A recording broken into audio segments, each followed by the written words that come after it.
Good evening, and welcome to Soluble, America's Political Central.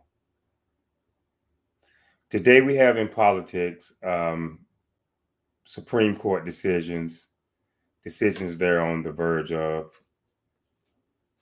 concerning Roe v. Wade,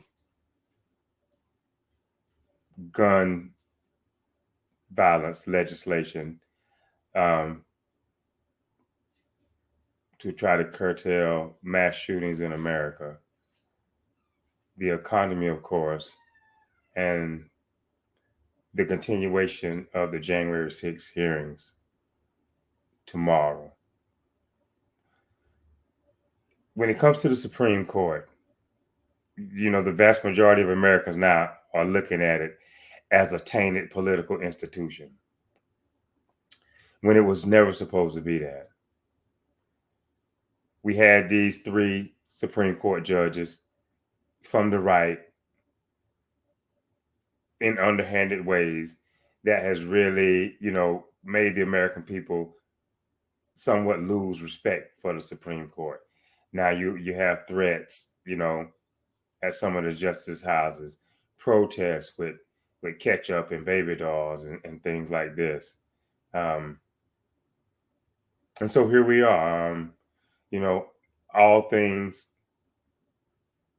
politics we feel like are soluble with voter turnout for these issues. But nevertheless, here we are now. Now, my mind is already made up when it comes to politics. But here at Soluble, we're open-minded. We welcome all comment, all points of view. I'm not a woman. I don't feel like it is my place to tell a woman what she should and shouldn't do as far as with her body. If there's something that me and my wife discuss, then so be it. That's in the privacy of our own home. I'll give her my best recommendation or thought. But at the end of the day, I want to respect, how she feels. And I want to back her up for whatever makes her feel good. In my ignorance when it comes to abortion, I've always thought this was, maybe some female or some woman out for a night on the town, if you will, behaving in a promiscuous way, winding up pregnant after the fact. But since that ignorant thinking and that ignorant belief that I had, I've grown a lot in looking at abortion in terms of when it comes to rape and incest. Now, when Texas started this parade of pushing new abortion laws on the books, trying to get it to the Supreme Court to overturn Roe v. Wade, it was disturbing why they won't make an exception, at least for rape and incest. And, if they don't, or if they won't, if they refuse to, then, there's a good possibility that abortion is not the problem, but rape and incest is the problem. That's what I've grown to come to the belief of versus, a woman behaving promiscuous, with in a night out on the town. This is real disturbing. This is very disturbing because in a lot of these situations, if there's no one around to come to the rescue, then the woman is pretty much defenseless to the power and to the strength that a man has. So for the states that are pushing this new abortion legislation hard charging towards the Supreme Court, states like Texas, Oklahoma, just to name a few, you have to at least consider this. And because this is not forward thinking. This is backwards thinking. This is prehistoric, just inhumane way of thinking when it comes to not making this exception. Because this would really be forcing a woman into a very, very traumatic situation, which is not good for her health, which is not good for her treatment, for her well-being, her mental psyche, if you will. So it's a very backwards thinking there. And, we would hope that the Supreme Court would, really take that into consideration. Here it's soluble. That's the way we feel. We don't feel as if rape and incest will you solve the whole problem altogether. But we feel like making an exception for that or prosecuting the rapist, perhaps, or the person who's committing incest. Prosecute. When Texas came out with their tough abortion law and pushed it towards the Supreme Court, that was one of the things that was brought up by the press, about the need to address, rape in that situation. The Governor Abbott said, he would be on it. He was going to prosecute the rapist. So either or both. But you have to go after, in this situation, the rape. If you're not going to make an exception for rape or incest, then you have to go after the rapist. You have to go at them with serious time. You have to take these matters serious. And if there is any, isolated or low case incident where a woman falsely reports or falsely accuses, there ought to be time for that also. There ought to be punishment for that. Because we are dealing with, reproduction. We are dealing with future generations. We are dealing with replenishing the earth as instructed by the Creator. So it's nothing that to tamper with or play around with when it comes to a vulnerable woman dealing with a man who does not respect the fact that no means no.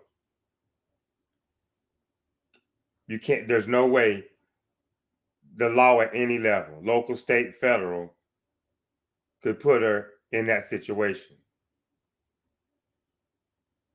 If we are a forward-thinking society, if we are a civilized society. So we ask the Supreme Court, here at Soluble, we ask the Supreme Court to take a long look at this. No exception for rape or incest. And we're a civilized nation. And we are a civilized nation. Some would beg to differ. We have 3 Supreme Court justices. 3. Through lies from Holder Tate Lindsey, through Senator McConnell saying in an election year, the next president should pick the Supreme Court and let's respect the will of the people.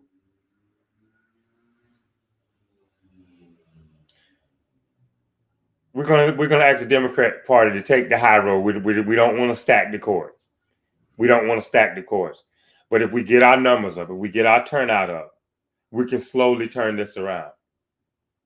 We can slowly turn it around to get more of a balance there instead of this hard right tilt. Because right now, at this present time, if the Republican Party, anybody on the Judiciary Committee with Senator Graham, with any good lick of common sense, can see that this is not the will of the people. The way the Supreme Court is stacked right now, this is not the will of the people. Senator McConnell could not stand the fact that Justice Scalia passed away and for Obama to put a Supreme Court judge on the bench behind this conservative stalwart. He just couldn't stomach it. He couldn't sleep at night. So the Supreme Court, when it comes to those on the right who would say that it would be absurd or wrong to stack the Supreme Court, you've already stacked it. Thanks to the Republican Party, the Supreme Court is stacked to the right, hard slanted to the right now, and it's not the will of the people. So we're going to ask the Supreme Court, to take a long look, give it much thought, give it much consideration when it comes to Roe v. Wade. I'm thoroughly against abortion. I think it could be a better way.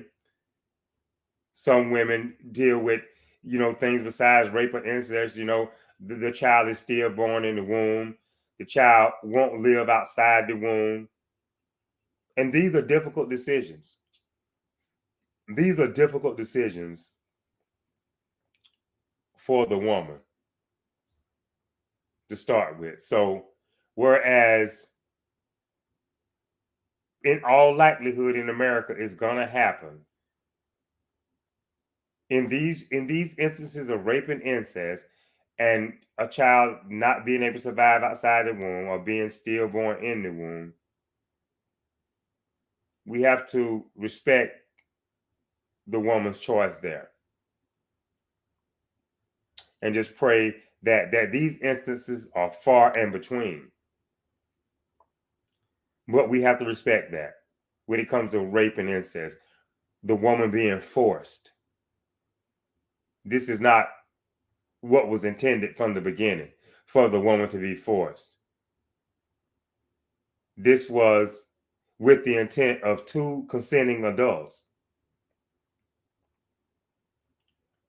But man, being man, has resorted to this savage behavior towards the female. So when it comes to the Supreme Court, with them being on the verge of making a decision towards Roe v. Wade, you really ought to give this some thought. First and foremost, is this the true will of the American people? The decision that might come down one way or another on this issue. Does the Supreme Court represent the will of the American people, first of all? We don't, here at Soluble, we don't believe it does. But nevertheless, this is where we are. So when it comes to rape and incest, certain issues that might affect the birth of a child in the womb, we would just act and hope that the Supreme Court will weigh on the side of whatever is best to support the woman in this traumatic time with this traumatic event in a way that keeps her stable, able to maintain and carry on. Because, as I said, I'm not a woman, so I wouldn't know what it's like, but I know this has to be one of the most difficult decisions in a woman's life, because, by far, most women have the urge, or feel the necessity to want to have a child, but they want to do it in the right way. So in conclusion, we ask the Supreme Court to do the right thing here, take a long look at all the facts, and weigh in on the side of what's best for the woman. Moving on to gun legislation, semi-automatic weapon legislation that's going on now. The Senate has got together, and they're on the verge, they're poised to make certain things law when it comes to assault weapons. As I touched on before, we're here at Soluble, when it comes to throwing money towards mental health, when it comes to mass shootings, only if it's a certain age, when it's a situation as it has been with these latest shootings, with the perpetrators being teenagers, we feel as if that's a parental issue. And here at Soluble, we don't feel as if there should be no federal money put aside for mental illness in that situation. So, maybe they can be a age limit there somewhere, or a space and time for a cap on, a certain age where mental instability or mental health can come into play. Um, 25 or older, or even go as low as 21 or older. But when they're in their teens, these mass shooters, we feel as if it's a family affair and that the parents should catch it and grab hold of it and alert the necessary authorities to get their child help, or by any means prevent this from happening by contacting the authorities or whatever agencies or persons who are out there who may help prevent this from happening where there's an innocent loss of life. We don't want, the Indiana effect again, whereas the mother reported her son and the officials were slow to move, reluctant to move, feeling as if, they didn't want to violate this young man's gun rights, and he wound up killing people at a FedEx plant there somewhere in the state of Indiana. But the mother definitely reported it. So it can't be lax, for one. When at least a mother is reporting on her child, then we have to take that serious. That's not a prank. That's not more likely some kind of bitter love quarrel, as we may look at it as if it was a couple. This is if there's a situation like in Indiana where the mother reports before the shooting happens, then the officials who are in charge of that said report or who's supposed to move on it don't, then they need to be held responsible. Somewhere the buck has to stop along the lines of jail, fines, one or the other, or both, because we're talking about human lives here. We're talking, and not just lives lost, but lives shattered by the members of the family, friends, co-workers, or whatever who are left behind, who are still left here in the land of the living to deal with such an unnecessary, uncalled for, preventable being the key word there, preventable death. So in the Indiana case, the buck has to stop somewhere. When the parent or a loved one, a guardian or whatever, and this is a serious situation where they're reporting, and this is not just some some Republicans' mind, a liberal loon or a gun snatching liberal or some other name, that they like to come up with. If you go to the Republican playbook, that name calling is definitely in the playbook. So we don't want it to be a situation where they're thinking as if this is nothing to be taken serious. And then in the meantime, innocent lives are getting ready to be lost. People are getting ready to be killed, just going about their daily lives because the authorities are not doing their job. I mean, this is really preventable. This really is preventable. It just, as the officials say, if you see something, say something. Definitely in the case, in a situation where it's young teenagers or teenagers, period. And where are the parents there? Putting money towards mental health in the situation of a teenager when that money can be used to pay down the deficit, for instance. This falls at the feet of the parents, not the federal government, to throw money behind it as a cure-all. Only in the situation of teenagers when it comes to mental health. Only in that situation. We here at Soluble feel as if federal dollars being thrown behind it is very uncalled for. This lady shooting here in Texas with the children. As I said on last night's cast, this is one of the reddest states in the union, if not the reddest.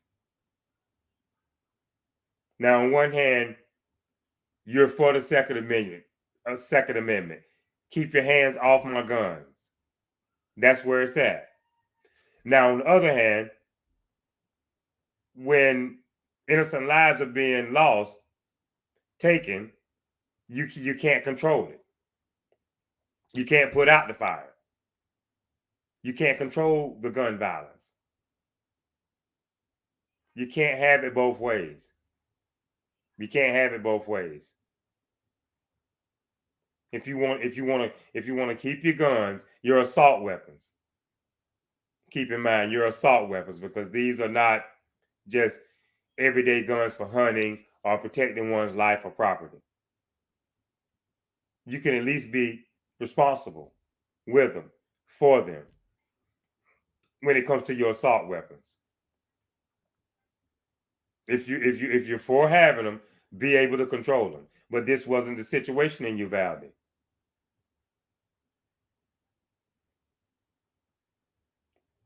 And right now, state officials in Texas can't seem to get their story straight.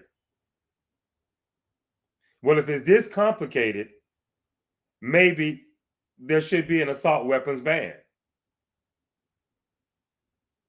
Maybe there should be assault weapons ban, and we just have to have better marksmanship when it comes to, raccoons in the chicken coop, or wild boars, out in on my property. We just have to, get our aim up better. Maybe do some target practice and just get rid of it altogether, because you can't seem to control it here. There's an hour of wait. There's an hour of procrastination by those who were sworn to serve and protect. You hear them all the time. We're putting our life on the line. Here's a good guy with a gun, letting a bad guy with a gun just go on a rampage. Continue carnage while children are on the phone dialing 911, begging for help, for somebody to come and save them, save their lives. Here's the good guy with the gun, and here's the bad guy with the gun. Now what? These Republicans, they're definitely in the NRA's back pocket, or the NRA's in theirs. You back them up 100%. So what now? The good guy needs to pay a price, because he seriously dropped the ball here. He seriously dropped the ball here. The good guy needs to pay a price. Or you just coming up with all this empty rhetoric? That's all it amounts to, empty rhetoric. Because there's no price to be paid. There's no consequences for this failure. And it all comes down to the vote. It all comes down to the vote. This election cycle and beyond, if we get the voter turnout, we can see just how red Texas actually is.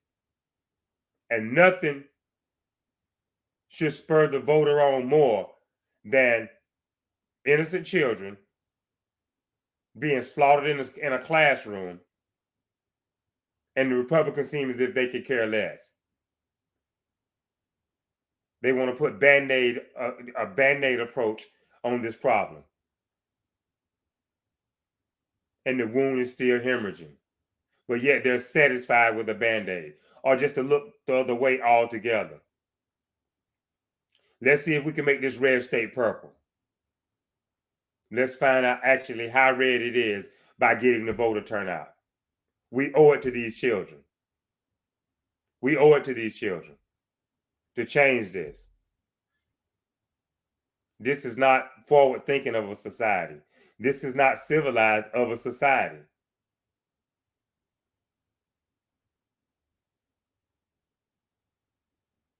An assault weapon that can be carried by American citizens.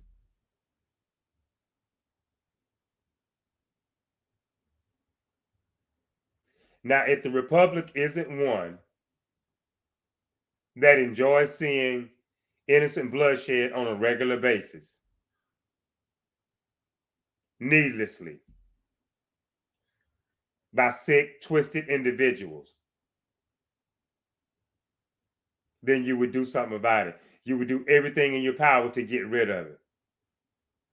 If we have a system that requires you to vote it out, then what better time, what better reason We've already had Sandy Hook, Oxford, Columbine,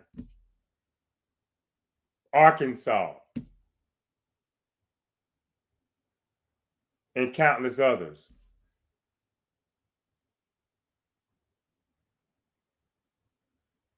Are we really that forward-thinking society? Are we really that civilized society? It begs the question.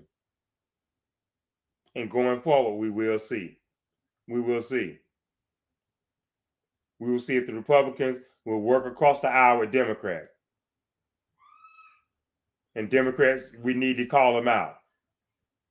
When they're coming up short on the American people, we need to call them out. Senator Manchin, you're voting with the Republicans a good percentage of the time.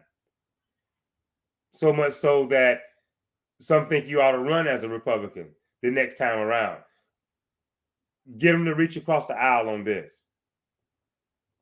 Or let us just come out and plain and let us see plain and clear where you stand on this issue.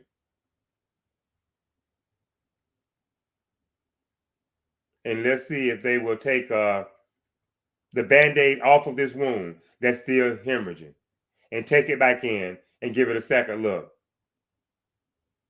and fix it up and treat it to the point that the hemorrhaging, the bleeding stops. Because this is American blood. This is American treasure. This is the mental well-being of America. So that's our position on it. As I said, we will always give our thought. We welcome any fact-based opinion, any soluble facts. We know we may get wisecracks, racist thoughts, hate messages, but at the end of the day, we're going to work towards a solution because that's what we here at Soluble stand for. Just briefly touching on the economy, this has been in the news today where the president thinks is talking about the gas tax, giving Americans a break there, possibly floating the idea of some payment by card. This is, is it smoke and mirrors? Is it a gimmick? It's not really helping really a whole lot. I mean, I get it. Anything is better than nothing. Every little bit helps. But are there more concrete measures that can be taken to take the sting out of the rise in prices? It's a supply and demand issue. We get it. But let's not become the party of the handout. If there's anything that could be done to help the working family, which the Democratic Party is the party of the working family, repeal a part of the Trump tax cuts. As one of the Treasury Secretaries from the past said, try to lower the cost of pharmaceuticals. Try to take concrete measures. I mean, we appreciate it. And as I said, every little bit helps. But we need to take a definite serious approach to, not just gas prices, but trying to get things down altogether. And voters, you have to remember that we are the people and we have the power. We have the power. They don't have the power. We sent them up there to do a job. And just like we sent them up, we can recall them, as evidence in this latest election in California. They work for us. So let's not forget that. But, it's just like sometimes a person may be at work goofing off or unbeknownst, they've strayed, they got caught up in something and got distracted, and the boss has to tell them to get back to work. That's what we have to do as voters. That's what we have to do. So let's stay on them. Let's stay at it. If the American Rescue Plan, pump money into the economy, into the pockets of everyday Americans, and it became a supply and demand issue. Let's take a long look at it and do whatever it takes to right the ship. The American people are an intelligent people. They're a tough people. They can handle the truth.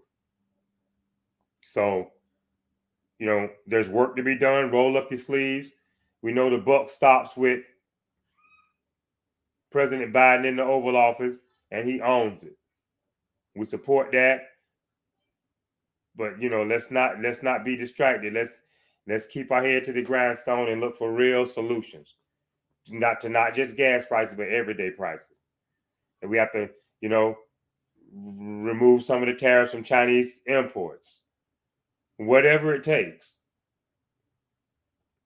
Because when it was done, when 45 was in office, it was well known that those costs were passed on off to the everyday American consumer. So it wasn't really no major blow to China.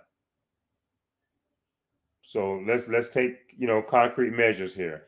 Let's take decisive action and try to make the right decisions when it comes to lowering the economy. Moving on, as I said, the January 6th hearings are tomorrow. A continuation tomorrow. And we know that, the Republicans are trying to spin, that you go to the playbook. As I already refer you back to the playbook, because this is the only way you can come up with a win. If you can get inside the team's playbook, then you can beat them to the punch. So go to the playbook. There's a great bit of spin there, and they love to spin. But it is what it is. Right now, 45 is making President Nixon, look like a misdemeanor that was made too much of, based on all the dirt, all the corruption, all the backroom scheming and the backroom dealing that was done to create the big lie and to push this false narrative that the election was stolen. From 45 back to Nixon, he's making President Richard Nixon look as if it was just an accident gone wrong. It was nothing illegal.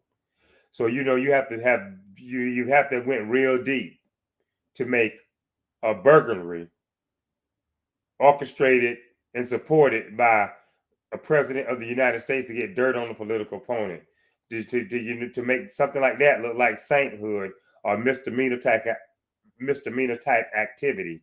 You've done a lot. You've pretty much done a lot. And let's summarize this as brief as we can. A wise man once told me that without President Obama, there could have never been or couldn't have been a President Trump. So let's take a minute to think about that. Without a President Obama, there could have never been, or in all likelihood, wouldn't have been a President Trump. The President Obama came in, and all presidents had their slogan, I think 45 was "Make America Great Again."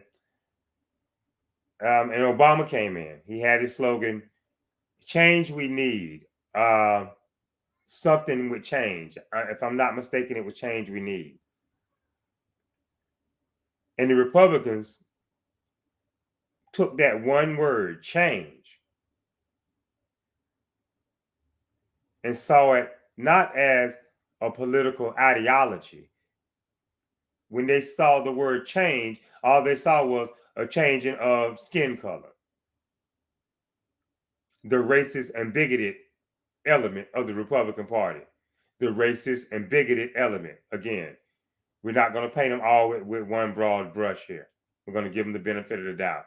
But the racist and bigoted element took President Obama's campaign slogan, change we need, and all they saw was color. And it drove them crazy.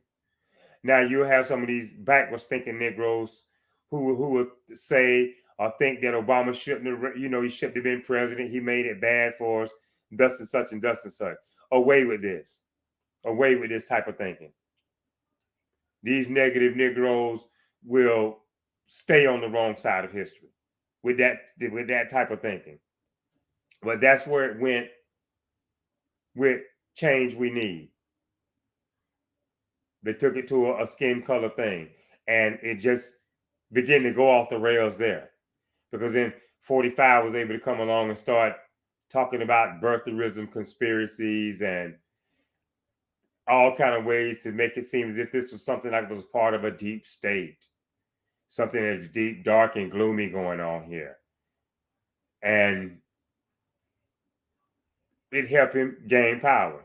It helped him gain momentum. So he went from birtherism to flirting with the possibility of a presidential run. Some say after he got humiliated at one of the correspondence dinners. And, much now to America's chagrin, he made it in.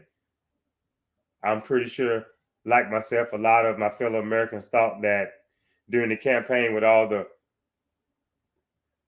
absurd, horrendous, totally unpresidential things that he was saying and doing, that he would have never made it to the Oval Office. But hey, we were wrong.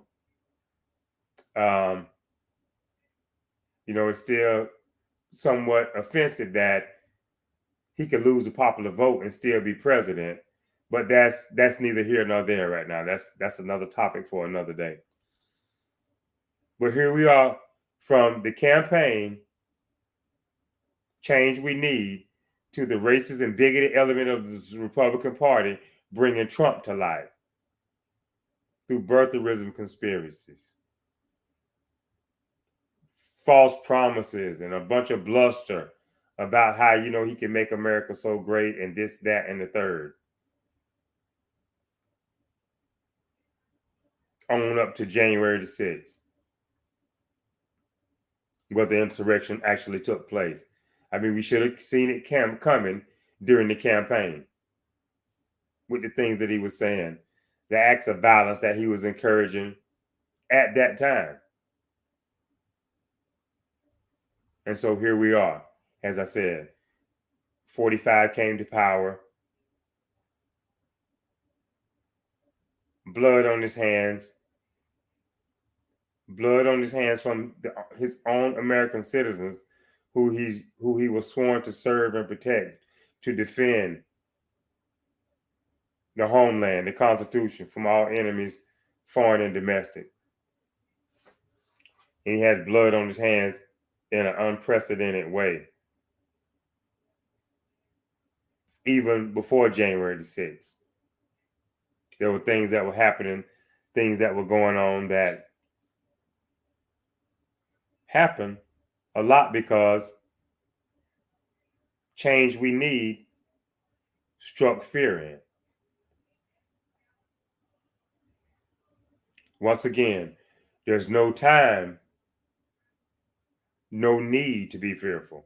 We have the power as the people. We have the power to vote.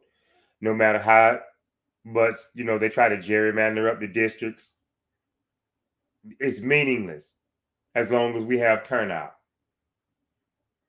And so here's where we are, because this is largely an attack on the African American vote in America. And then here's where we are now. The Republicans, that racist and bigoted element, if you will, the racist and bigoted element of the Republican Party, of Caucasians in America, have come to realize now that no weapon formed shall prosper. They tried it all. AIDS, crack, liquor stores, discrimination, lynchings, what have you. And we're still here. So now it's to the point now where they feel as if, all what have we got left? It's not happening. No weapon form has prospered to destroy, to hold back. So it seems now as if it's, let's just get our guns and go out and slay. So we have to definitely beat them twice, as I said. We have to beat them twice at the ballot box now. A two-time loser. It would be hard for a two-time loser to present a big lie, to say that it was a hoax or that it was rigged. So that's where we're at now. And not just beat them this second time around, but we have to get engaged now more than ever. Because to fight the good fight is to expose democracy for what it is or for what it isn't.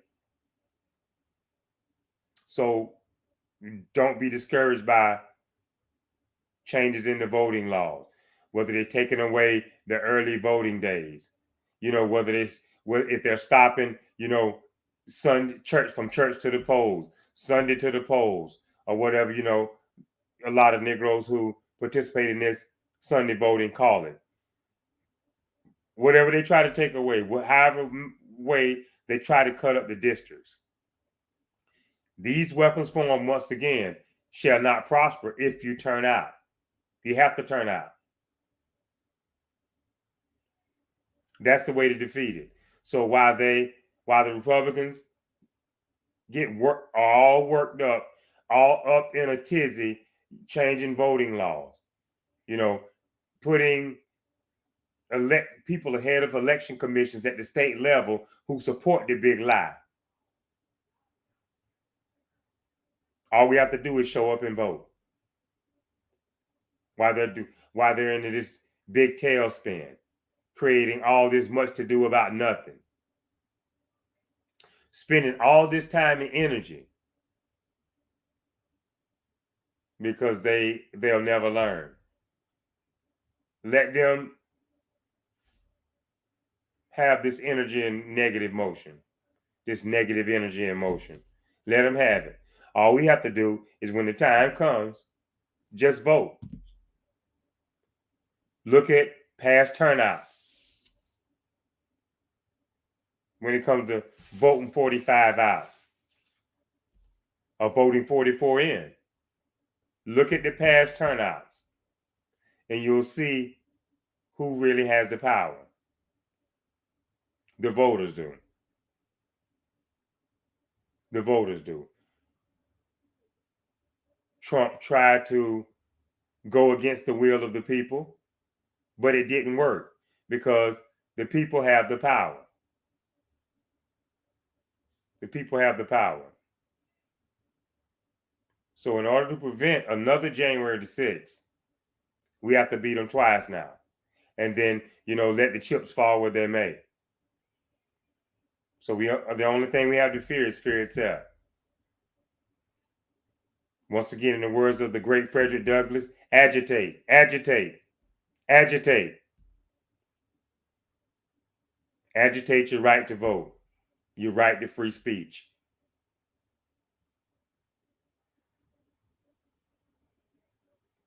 And January 6th will be a negative footnote in history for generations to come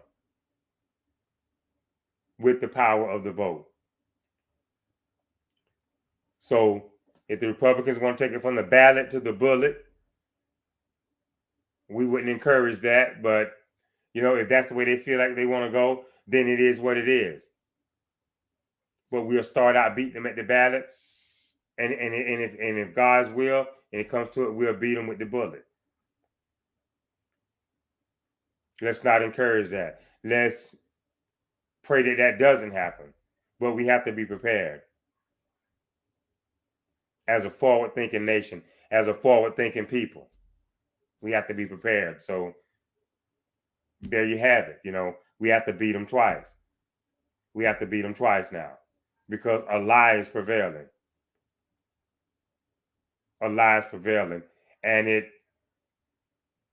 brought about January the 6th.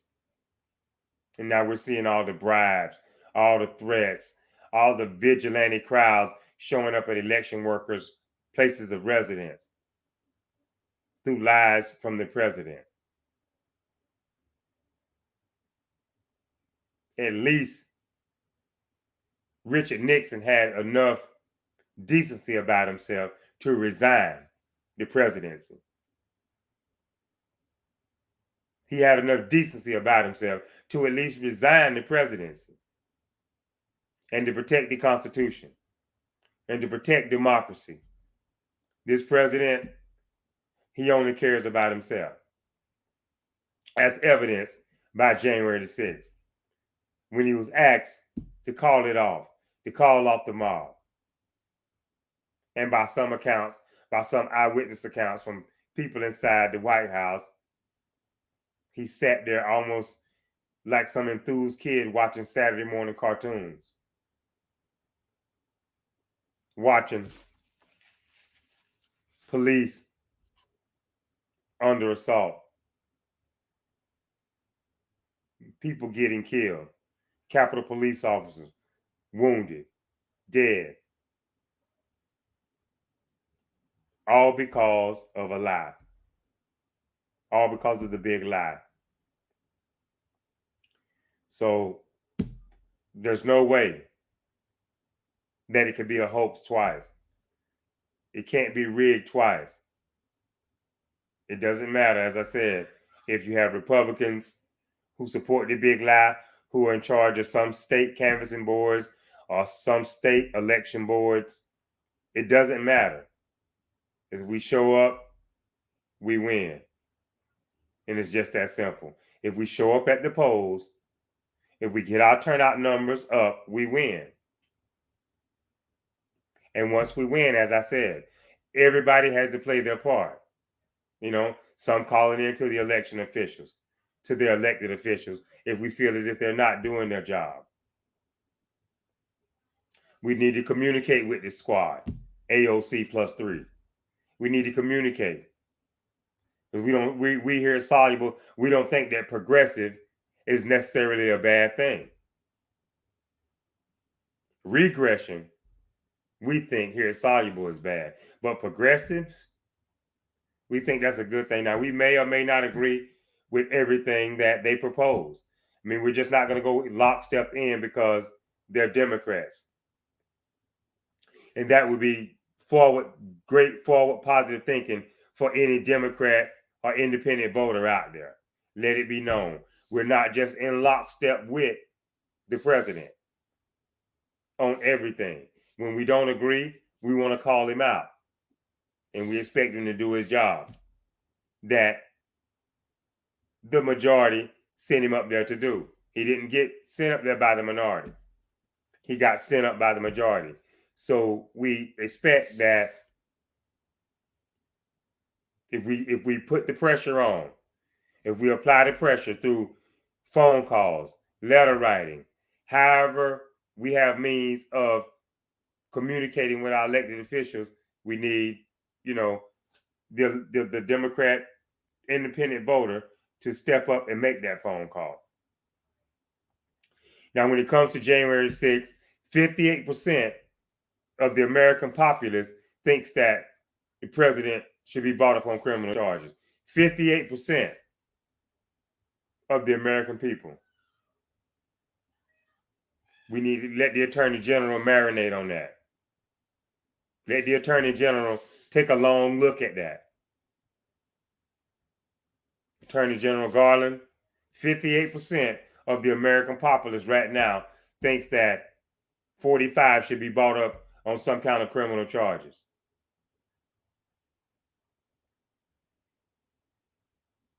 And to the Negro Democratic voters out here, if the president can get away with stirring up racism, bigotry, and violence in America towards so-called minorities, then we can get away with defending ourselves when it comes to being deprived or an attempt to deprive us of the right to vote or to move forward with the rest of the world as a people who are a part of this melting pot.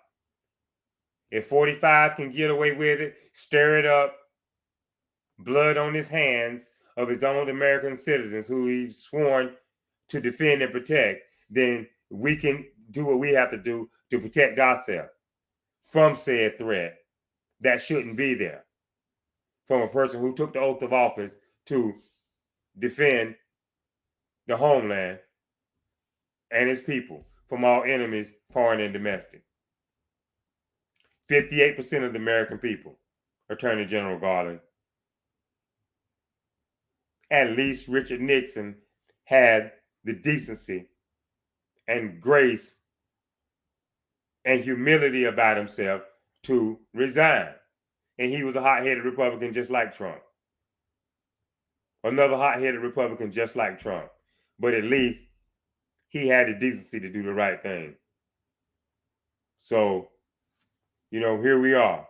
As I said, the hearings are coming out again tomorrow. This fourth, fifth hearing or whatever it is. Tomorrow. Pay attention. Because what we've all have been brought up on and the knowledge that we've all had since the beginning, the founding of this country, no one is above the law. So let's pay attention. Let's see how it's going to go down. People have died. People's lives have been changed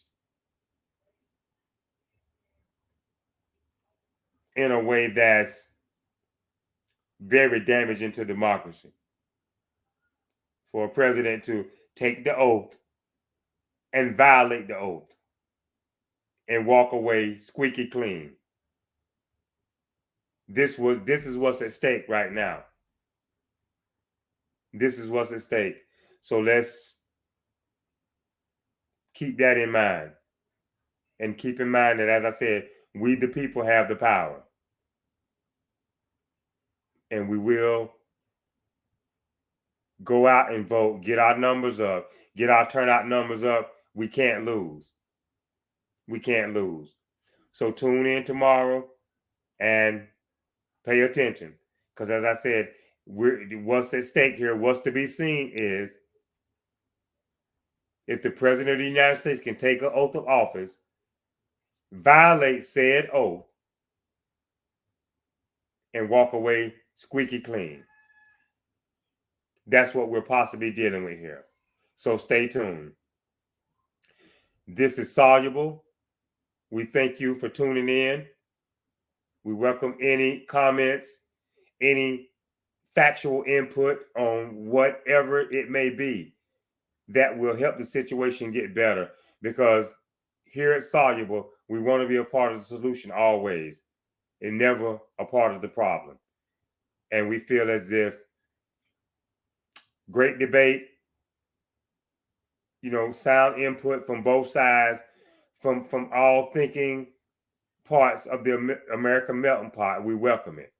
And we think it'll go a long ways in solving everyday problems in America to do whatever it takes to make the lives of American citizens better and better and better. That's what we should be about. So this is Soluble. We thank you for tuning in. And we'd like to say good night until we see you again. Peace. Stay healthy. Stay strong. Join us on Friday, where the issue will be the state of decay when it comes to American civilization and American life. The state of decay. Why? What happened? This is Soluble signing off. Good night.